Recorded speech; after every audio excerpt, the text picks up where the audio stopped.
What's up, everybody? Welcome back to Dual Sport. Today we are going to talk about how to ride safely through the city, the do's, the don'ts, where to ride, where not to ride. There's a lot of crazy people out there that are not paying attention to you, and we're going to talk about that. So let's go.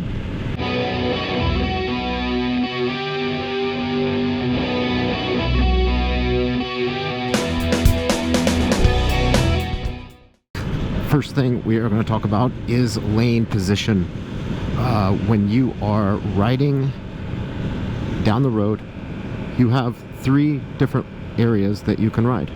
You can ride in the right track, the center, or the left track.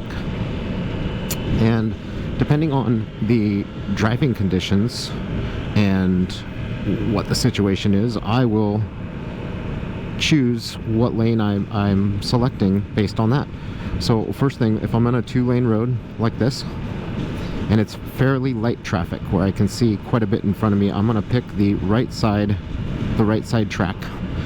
The reason why is because I want to make sure that I can see the people coming oncoming traffic and someone that wants to stop like that. I do have an escape route, so if that was to happen quickly, I could easily go around or avoid a collision because I'm already on the right side.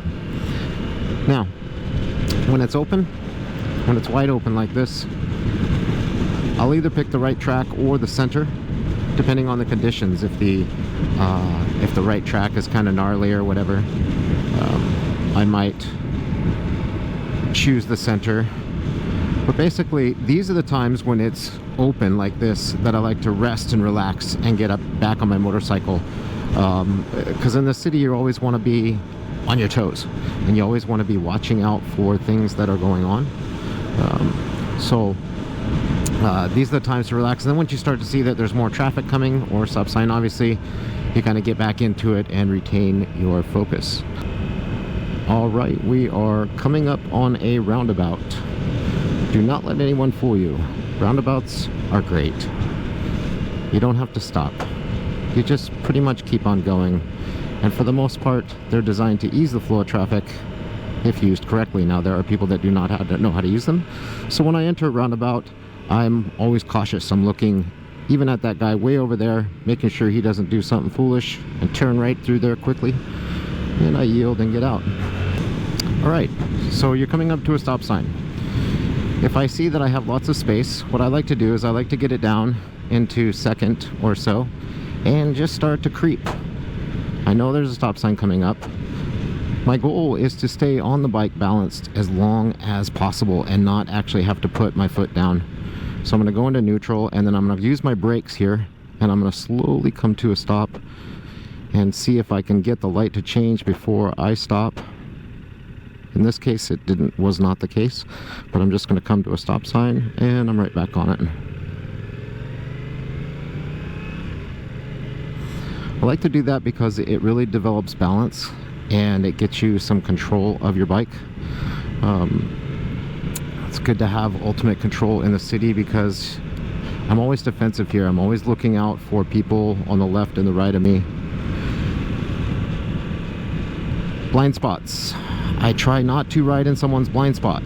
So if I found myself riding in someone's blind spot, I like to scoot ahead so that I'm in their field of vision. So right here, I'm not going to lay in this person's blind spot. I'm just going to kind of get ahead real quick. And I'm going to slow down, and I'm going to be right here so that they can visually see me. If I feel like I need to go a little faster, I'm going to make it a little bit more aggressive, and I'm going to use the right track. I'm going to slow down. I see someone that's yielding right over there, so I'm going to keep an eye on him. This is also why I'm in the right track, just in case he decides to come all the way over, then I have an evasive maneuver. I'm going to get ahead of him, and I'm going to slow down right into his field of vision. So riding safely through the city is making yourself visible to lots of other people. And most of the time, I just seem to imagine that people are not paying attention to you. They're paying attention to everything else that they've got going on. Their cell phone, coffee, radio station, you name it.